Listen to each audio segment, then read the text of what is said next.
Vamos a continuar ahora con la conferencia de la doctora Gabriela Cruz Bolio, titulada Clasificación del léxico cotidiano en inventarios de bienes costarricenses del siglo XVIII. La doctora Cruz Bolio es profesora de la Escuela de Filología, Lingüística y Literatura de la Universidad de Costa Rica. Posee un doctorado en Lingüística Diacrónica del Español por la Universidad Johannes Gutenberg de Maguncia, Alemania. Ella también cuenta con una maestría en lingüística por la Universidad de Costa Rica y un bachillerato en filología clásica por esta misma universidad. Entre sus áreas de estudio se encuentran la historia de la lengua española, la pragmática histórica y el análisis del discurso. Le damos la palabra a la doctora Cruz. Gracias, Daniela, por la presentación y gracias también al equipo de Lexicos por la organización de este coloquio y gracias también a los participantes que hoy nos acompañan. Voy a compartir pantalla para usar una presentación.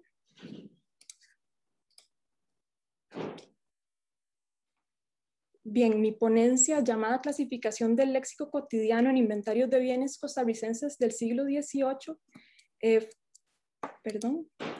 Listo. Forma parte de mi proyecto de investigación, Constitución de un corpus histórico para el español de Costa Rica, que tengo inscrito en el Instituto de Investigaciones Lingüísticas y que desarrollo con carga de la Escuela de Filología, Lingüística y Literatura.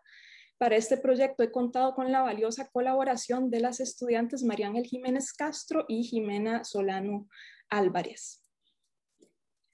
El esquema de mi presentación es el siguiente. Primero voy a referirme a las características de los inventarios de bienes como tipo textual.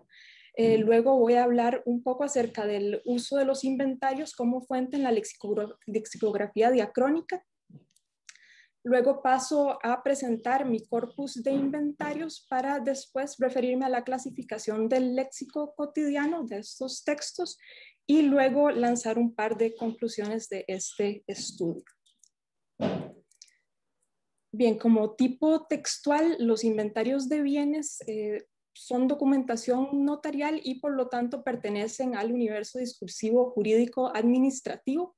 Por las características de estos textos y por su finalidad son un documento descriptivo y probativo por cuanto se realiza en ellos un recuento de los bienes que pertenecían a una persona fallecida para facilitar su identificación, la conservación de estos bienes y para eventualmente darlos en herencia. Y todo esto estaría garantizado por una escritura validada por la autoridad.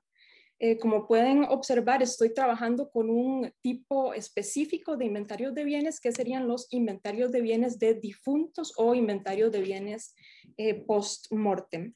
Es importante resaltar el carácter complementario de este tipo de texto porque suelen estar inscritos en otros tipos documentales relacionados con procesos judiciales, como por ejemplo en declaraciones o en testamentos. Típicamente los inventarios de bienes de difuntos presentan una estructura tripartita fácilmente reconocible. En el protocolo tenemos la ubicación específica de donde tiene lugar el inventario de los bienes, generalmente en la casa de la persona fallecida, así como la fecha específica en la que se está realizando este escrito, lo cual es de suma utilidad para la historia de la lengua. En el protocolo también se identifica al difunto. Luego, en el cuerpo del documento, que es lo que realmente caracteriza este tipo de texto, tenemos la enumeración de los bienes y aquí hay mucha variación dentro de los inventarios, porque, por ejemplo, se pueden presentar los bienes a modo de una lista con la tasación al margen, o bien pueden presentarse como una redacción continua con o sin tasación. Podría seguirse un orden, por ejemplo, si los bienes están organizados por categoría, lo cual evidentemente facilita mi trabajo de clasificación, pero este no siempre es el caso. Generalmente el orden que se sigue en el cuerpo de estos documentos es bastante arbitrario, por lo menos en los documentos que he utilizado como corpus. Y luego finalmente en el escatocolo volvemos otra vez a la parte formulaica del texto, donde tenemos fórmulas de juramento, cláusulas de validación, se dan los nombres de los testigos que no saben firmar, y luego vienen las firmas, ya sea del escribano o del escribiente, en caso de que no haya un escribano disponible, así como las firmas de las autoridades y los testigos que saben firmar. Por su riqueza léxica, los inventarios de bienes han sido una fuente importante para la historia de la lengua española, particularmente para la lexicografía diacrónica. No es mi intención en estos momentos hacer un estado de la cuestión, ni mucho menos, pero sí quiero destacar el recurso del corpus léxico de inventarios, el Corlexin, que está disponible en línea y que reúne más de 450 inventarios de bienes redactados durante el siglo XVII y procedentes de España, pero también de México, Colombia, Paraguay y Chile. Asimismo, en esta página del Corlexin reúnen estudios realizados sobre estos inventarios de bienes. Además, apunto un par de algunas referencias de trabajos relativamente recientes que se concentran sobre el estudio específico de inventarios de bienes. Lo que sí es importante señalar es la práctica escasez de trabajos específicamente centrados alrededor de inventarios de bienes hispanoamericanos, con excepción, hasta donde yo sé, de la tesis doctoral de Rodríguez Manzano sobre inventarios de bienes de difuntos mexicanos de los siglos XVI al XVIII. Esto también, obviamente, vale para el trabajo sobre inventarios de bienes costarricenses, que no hay hasta el momento, pero sí es importante señalar que los inventarios de bienes, así como los testamentos, que es un tipo textual relacionado, se han utilizado como fuente en los trabajos de Quesada Pacheco sobre la historia del léxico del español de Costa Rica, como su diccionario histórico del español del 95, y particularmente me interesa destacar el trabajo de 1990 también de Quesada Pacheco, porque en esta obra él realiza una clasificación del léxico, en léxico activo e inactivo, y dentro del léxico inactivo tiene a su vez una categoría de palabras relativas a la vida en la colonia, que es particularmente relevante para mi trabajo. Igualmente su artículo del 87 dedicado al estudio del léxico ganadero durante la Costa Rica colonial. Bien, mi corpus de inventarios forma parte del corpus histórico del español de Costa Rica, que está en proceso. Este mini corpus está constituido por 17 documentos redactados entre 1716 y 1815. Aquí hice trampa con el título de mi ponencia porque sí me paso del siglo XVIII. Todos fueron escritos en alguna zona del Valle Central que correspondería a la zona regional alta, distinguida por Quesada Pacheco para este periodo.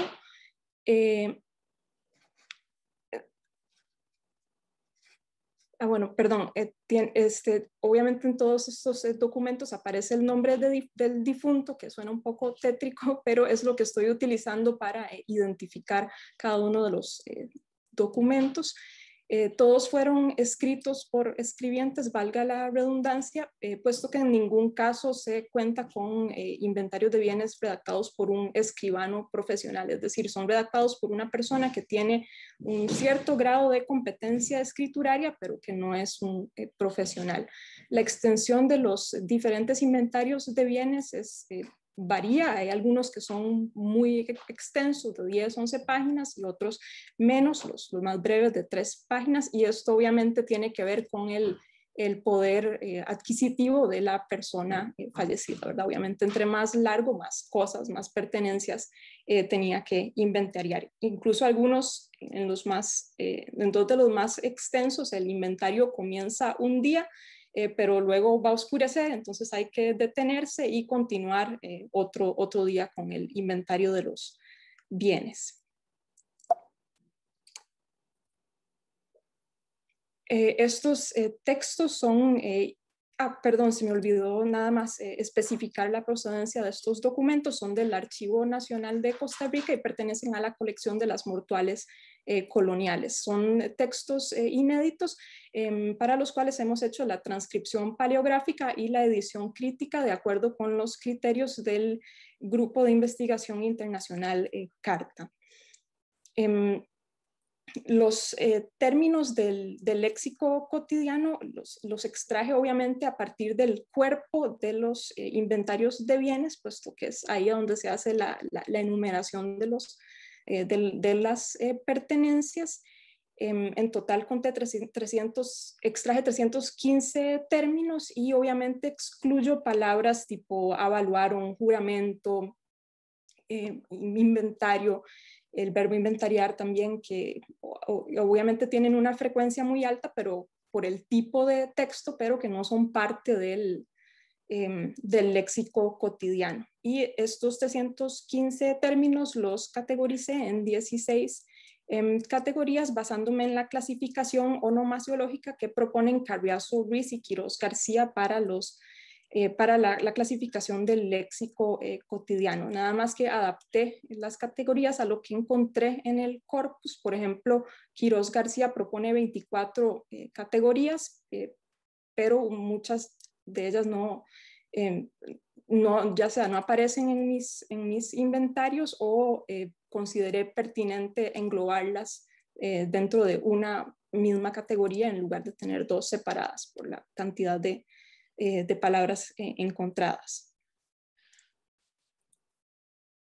Bien, ahora pasando a la clasificación, con este gráfico lo que quiero mostrar es nada más que la segunda categoría más extensa, que es la de vestimenta y arreglo personal, seguida de la de utensilios de cocina y alimentación, obviando la categoría más extensa, que sería la de herramientas, pero el hecho de que la de vestimenta y arreglo personal cuente con una alta cantidad de términos tiene que ver con los cambios en las relaciones comerciales que tienen lugar durante el siglo XVIII en Centroamérica y en Costa Rica, puesto que a comienzos de este siglo se establecen nuevos centros de importación de mercancías europeas en Jamaica, Curazao, la costa Mosquitia, y también en Costa Rica se empieza con la importación de mercadería por vía terrestre con mulas a través de Nicaragua. Y lo que se importa principalmente es materia prima de algodón, ropa y telas. Lo que tal vez podría llamar la atención es el hecho de que la categoría de tejidos y costura sea relativamente mucho más baja en comparación, pero hay una razón que les voy a explicar más adelante. Bien, a continuación, lo que quiero es darles una pincelada a través de estas categorías con sus respectivos contenidos, pero obviamente no es para detenernos en todas las palabras porque no acabaríamos jamás, pero lo que quiero sobre todo es enseñarles la forma en la que trabajé. Entonces, en cada categoría obviamente se podría hacer una subcategorización que no presento en estos momentos, nada más pongo el ejemplo del caso de las herramientas, en donde tenemos herramientas de agricultura, herrería y carpintería, pero también de herrería y luego utensilios más generales. Las palabras que están señaladas con negrita son los términos que contabilicé, mientras que lo que está en cursiva son adjetivos o frases preposicionales que nos ayudan a especificar el contenido de la palabra contabilizada, y esto es importante porque ayuda a determinar en qué categoría clasificar una palabra cuando hay ambigüedad. Entonces, esas especificaciones las conservé en mis listas, pero no las especifiqué, no las contabilicé, y es por eso que, por ejemplo, en la categoría de vestimenta y arreglo personal tenemos términos relacionados con ropa, pero también se especifica de qué tela están hechas esas prendas, pero estas telas no las conté, tal lo cual hubiera hecho que la categoría de tejidos aumentara. Esto es algo que igual obviamente valdría la pena hacerlo, pero para este trabajo tenía que poner el límite en algún lado, porque si no, no iba a terminarlo. Entonces, esa fue la forma en la que procedí. Luego señalo con amarillo algunos americanismos, como en el caso de canoa, naguas, huipiles con el refuerzo velar antes del diptongo, la palabra polveros como pañuelo, que se utiliza así en Guatemala, y que ya Gallini señalaba como un provincialismo en Costa Rica, pero tengo que decir que sí he encontrado, son 3 instancias dentro del cordiam de polveros utilizados con este significado de pañuelo, que corresponden a documentos mexicanos. Luego, en la parte de mobiliario, materiales y objetos de la casa, tenemos horcones de huachipilín, soleras de madera de cedro. Aquí pude haber establecido también una categoría para nombres de árboles y plantas, como vamos a ver más adelante, pero no lo hice de nuevo porque tenía que poner el límite en algún lado para este trabajo, pero es una categoría relevante que valdría la pena implementar para otro trabajo. La categoría de objetos religiosos y de devoción, en donde tenemos sobre todo cuestiones como imágenes, estampas, cuadros, altares, pero también objetos relacionados con el culto, como cáliz, el frontal, los hostiarios, las vinajeras.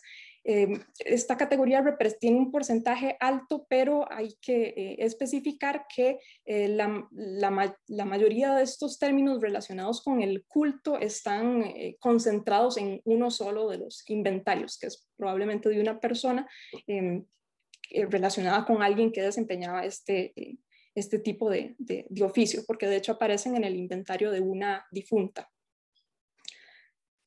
Luego señalo de nuevo con amarillo americanismos tipo soyate, en este caso está siendo utilizado como el tejido a base de esa planta, que también está documentado por Quesada Pacheco. Luego, en el caso de los bienes semovientes, donde tenemos distintos términos relacionados con el ganado, por ejemplo, señalo el de vaca hosca porque, de nuevo, el hosca del adjetivo osco con H, no lo tomé en cuenta, o sea, no lo contabilicé, pero es algo que valdría la pena dejar para otro estudio, el uso de estos adjetivos, ¿verdad? Por cuanto es una forma rural, pero que no tomé en cuenta para este estudio. Luego, igualmente en los bienes inmuebles, nuevamente tenemos nombres de árboles o de plantas como piñuela, que tampoco contabilicé en este caso, pero que definitivamente serían una categoría relevante que habría que tomar en cuenta más adelante. En el caso de las joyas y adornos, señalo aretes y mancuernillas. El mancuernillas es relevante como americanismo que caracteriza el español de Centroamérica. Y luego en armas, aquí nada más estoy señalando en amarillo la palabra fierro como marca tradicional del español de América, señalada ya en los trabajos de Frago, y que también alterna con la forma gráfica con J, hierro, que me he encontrado en estos documentos también, pero de nuevo, en este caso, el fierro como un material no establecí una categoría aparte, sino que aparece en estas frases que especifican a otro término, pero que igual son relevantes en un estudio de léxico. En los objetos de ocio y cultura, que tienen un porcentaje muy, muy bajo, que se encuentran libros o tomos, también aparece el de un instrumento, vihuela, de nuevo con el refuerzo velar ante diptongo. Y además de las 15 categorías, dejé una categoría indefinida para términos que podrían estar en una u otra categoría, como por ejemplo el dedal de plata. El dedal es este instrumento que se pone en el dedo para coser y no punzarse el dedo, pero que también es por extensión, también es un vasito, cualquier vasito pequeño para tomar algo, que digamos lo podría definir en cuál categoría ubicarlo por el contexto, es decir, si está, como les señalé antes, en el cuerpo de los documentos a veces se sigue un orden, entonces los bienes aparecen acomodados por categoría. Si apareciera con otros utensilios de cocina, pues lo podría ubicar en esa categoría, o si apareciera con instrumentos de tejido y costura en esa otra, pero en este aparecen dos documentos en donde el orden que se sigue es completamente arbitrario. Entonces, por eso no lo organicé en ninguna de las dos categorías. Y luego, para la categoría sin asignar, cuando tuve problemas de detección gráfica, no pude resolver la palabra, entonces eso obviamente no lo asigné a ninguna categoría. O fondo de cobre, que no puedo saber a qué se refiere por falta de contexto, o una rueda con 3 campanillas tampoco, entonces los dejé sin asignar. Bien, ahora quisiera señalar algunas cuestiones de interés para la lexicografía diacrónica a partir de el uso de este tipo de documentos. En primer lugar, encontramos obviamente formas con mucha variación gráfica, pero que también tienen documentación escasa. Es como el caso de jugón y jugón, que en uno de mis inventarios aparece la forma jugón con el sonido G. Y buscando en el Core Lexin encontré además 10 instancias de esta forma con la velar en el español de España del siglo XVII. Aquí no señalé la procedencia porque viene de distintos lugares españoles. Encuentro también una instancia en el Cordiam, en un documento de Venezuela del siglo XIX, y 2 más en el Corde, en documentos españoles del XVIII y del XIX. Y hay que recordar también que para el caso del español de Costa Rica, Agüero Chávez señala esta vacilación de B por G a inicio de palabra, pero también en el interior de palabra con las fricativas B y G, como el tipo revolguer. Luego hay formas también de variación gráfica en donde se observa la vacilación entre las vocales átonas A y E, que es un fenómeno documentado desde el español medieval, pero que no ha recibido tanta atención, excepto por el trabajo de Sánchez Prieto Borja. Y acá lo encontramos en las palabras bernagalito, que es una taza para beber, pero Miguel Ángel Quesada sí documenta la forma bernegal, que sería la correcta o la que predomina. En cuanto y encontré 2 instancias además en el Core Lexin de Bernagal de la forma con A en documentos españoles del 17. Igualmente una instancia en el Corde del español, igual también del siglo 17. Con la palabra charreteras, que aparece en mis inventarios también la forma charratela, que también tiene la confusión de la vibrante y la líquida.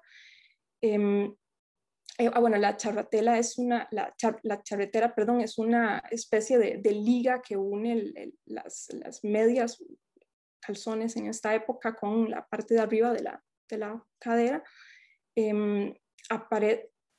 Encuentro estas 2 formas en los inventarios. En el Corde aparece la forma charretela en un documento de Perú del 18.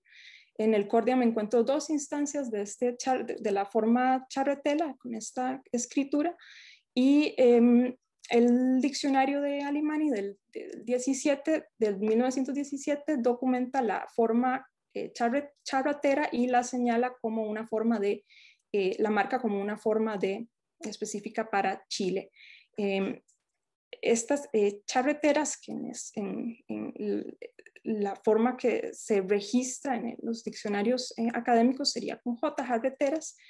pero esta forma empieza a aparecer nada más a partir de documentos del 18, según los corpus que he consultado, pero es una forma realmente poco documentada y que tiene toda esta variación gráfica. Luego, el uso de despabiladeras o espabiladeras que encuentro en los inventarios, ambas formas, en donde se presenta esta alternancia por la confusión del prefijo privativo des y ex.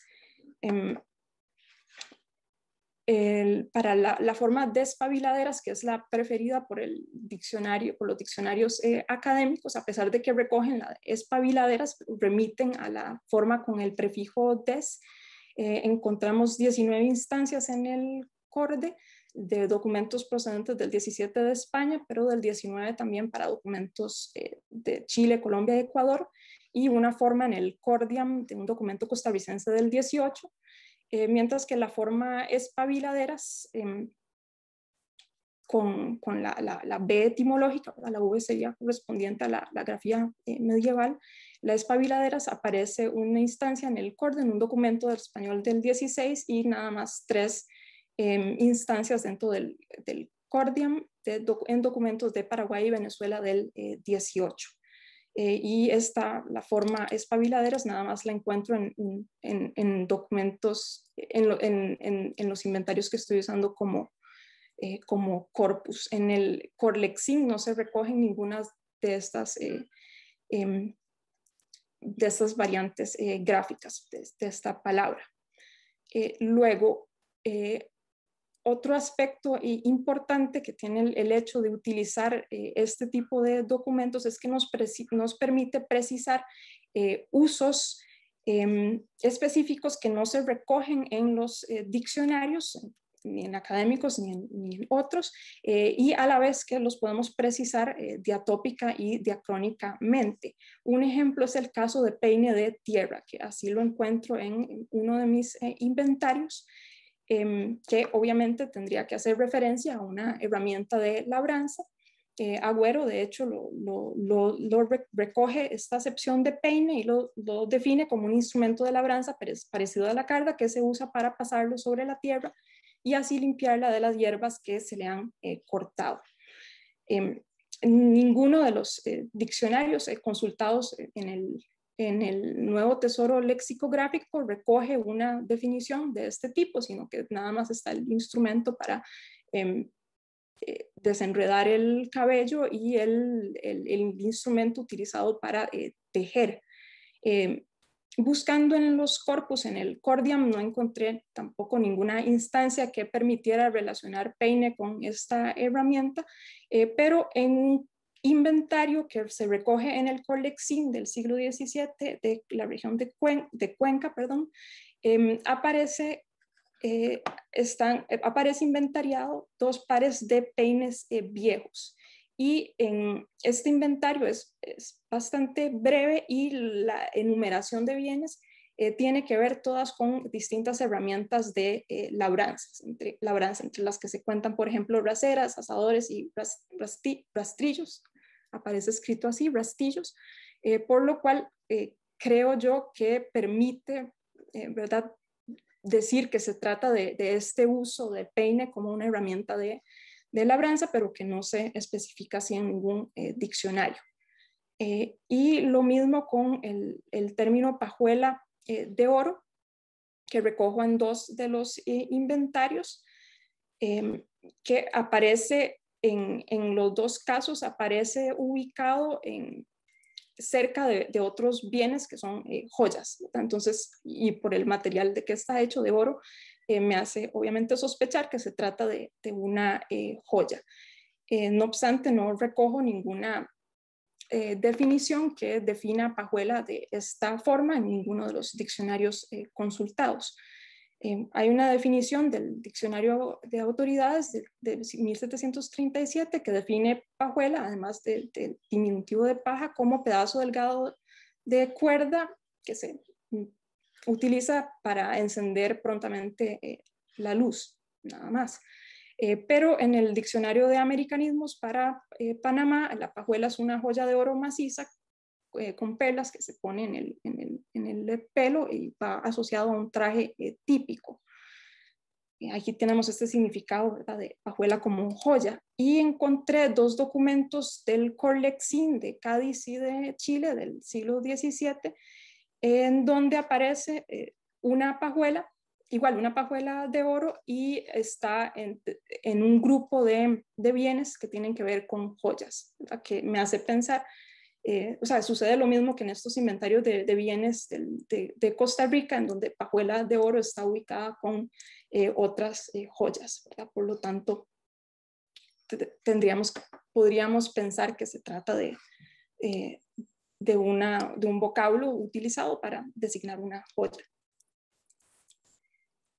Bien, como conclusiones quisiera nada más referirme a la utilidad que tienen los inventarios de bienes de difuntos en general para la lexicografía diacrónica. Primero, que como por el tipo textual nos permiten relacionar cambios que ocurren en el léxico, o sea, palabras que entran, palabras que dejan de usarse, con cambios socioeconómicos y culturales. Luego, como fuente documental, ¿verdad?, puesto que en ellos se establece claramente la fecha de redacción, el lugar de redacción, nos permiten circunscribir ciertos usos diatópica y diacrónicamente, lo cual ya anteriormente ha sido señalado por Frago y Ramírez Luengo. Pero aparte de la utilidad como fuente para la lexicografía diacrónica, por las características de producción en que son redactados estos inventarios, son útiles para determinar aspectos fonológicos, ¿verdad?, por esto que están escritos un poco a la carrera, o sea, nos permite ver cierta espontaneidad a pesar de que se trata de un tipo textual que pertenece al universo jurídico y discursivo, pero ciertamente se escapan formas gráficas que están relacionadas con una forma de pronunciar, como por ejemplo la pérdida de la D intervocálica en ganado o la confusión de la vibrante con la líquida en arbañil. También son un tipo de texto muy provechoso para estudiar diferentes aspectos morfosintácticos relacionados con la derivación, por ejemplo, en la formación de diminutivos, que no, como por ahora solo tengo estos 17 documentos, puesto que tengo que hacer todo el trabajo de transcripción y edición, y considero que por ahora es muy poco para hacer un estudio sobre diminutivos, pero eventualmente espero reunir más inventarios y podría hacerse un estudio más significativo sobre este tipo de aspectos. Aparecen también derivaciones como milpear, ¿verdad?, con el sufijo en ear, que es muy de gran rendimiento para el español de América. En ese caso se trataba era un campo para milpear. Luego el uso de adjetivos, como por ejemplo una vaca achota, o sea, de color achote, o la formación de adjetivo poquiazul, ¿verdad?, para describir un tipo de tela, que en este caso no tome en cuenta los adjetivos, pero definitivamente es un campo muy rico que todavía hace falta explorar. Y luego, por esas características de espontaneidad que se encuentran en los documentos, incluso son una fuente provechosa para estudiar aspectos pragmáticos. Por ejemplo, pues, nos encontramos enmiendas, correcciones del escribiente, como en este ejemplo, ítem un estrado, digo un escaño, señaladas con esta forma de digo. Y por lo tanto, incluso hasta este aspecto pragmático sería digno de estudiar con este tipo de fuente. Lo que sí hace falta, como siempre, es el laborioso trabajo de la recopilación y transcripción de estos inventarios, pero pienso que es algo que definitivamente vale la pena. Creo que también con el trabajo que presentó José Luis anteriormente vemos la necesidad, ¿verdad?, de ampliar el corpus que tenemos a disposición para conocer más sobre la historia del español.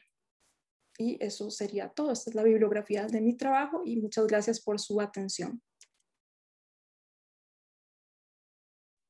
Muchas gracias, doctora Cruz. Vamos a abrir un espacio breve de consultas o comentarios.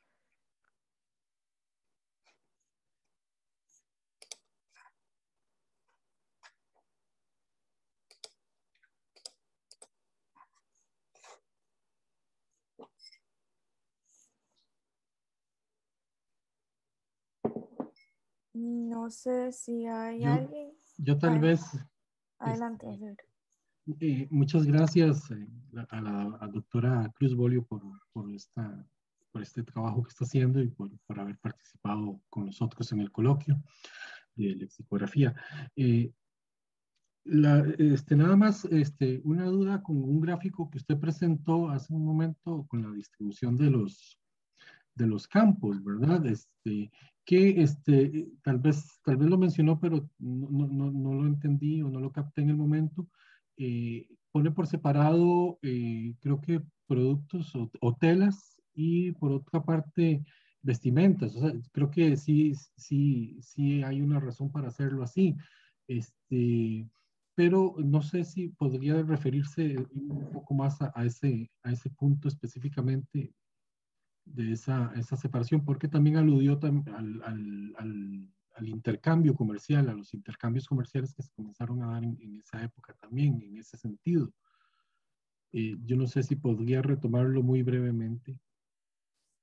Sí, gracias Sergio por la pregunta. En realidad es una pregunta que yo también me planteé a mí misma y de hecho en la categorización que hace Rodríguez Manzano de los bienes de difuntos mexicanos, ella sí lo toma como una sola categoría, vestimenta y tejidos. Yo las tomé por separado por la cantidad de vocablos que contiene cada categoría. Es decir, se encuentran muchos términos que son específicamente sobre prendas de vestir y de arreglo personal, como los pañuelos, bueno, los polveros, perdón. Hay muchos términos distintos para llamar a los tejidos y a los materiales de costura, pero obviamente hay traslape entre esas categorías y el hecho de que yo no contabilizara el material del que están hechas las prendas, eso hace que nada más para los datos que presento en esta presentación, el porcentaje de términos relacionados con tejidos haya quedado más bajo. Entonces, en realidad, creo que, o sea, sí podría considerar tomarlos como una sola categoría y contabilizar esos nombres de tejidos que aparecen asociados con las prendas. O sea, en realidad tal vez eso resolvería el problema.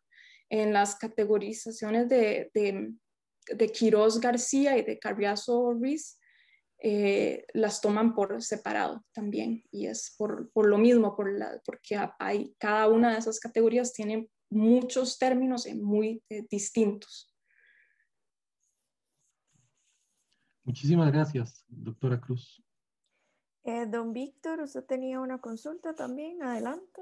Sí, bueno, agradecerle a Gabriela esta participación y reafirmar el acierto que hemos tenido en la academia cuando le hemos pedido la colaboración a Gabriela también para que forme parte del equipo del Diccionario Histórico de Lengua Española como colaboradora de la academia.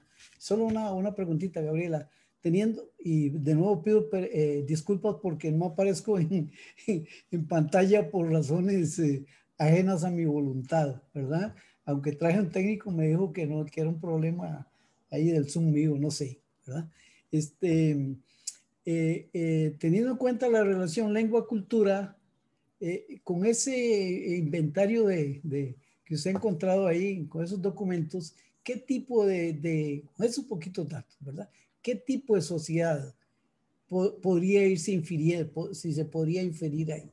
Y si podría también ver uno algún tipo de estratificación. Eso es todo. Gracias. Gracias, don Víctor, por la pregunta y también por haberme tomado en cuenta para colaborar con el diccionario histórico. Y no se preocupe por los problemas técnicos, creo que todos los hemos tenido y los entendemos.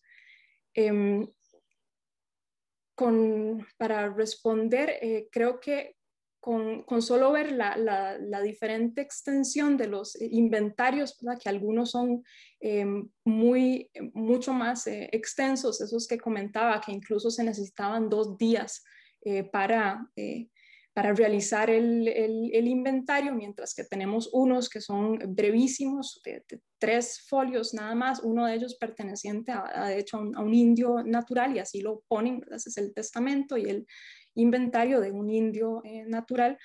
Definitivamente ya se puede ir viendo una sociedad es más estratificada.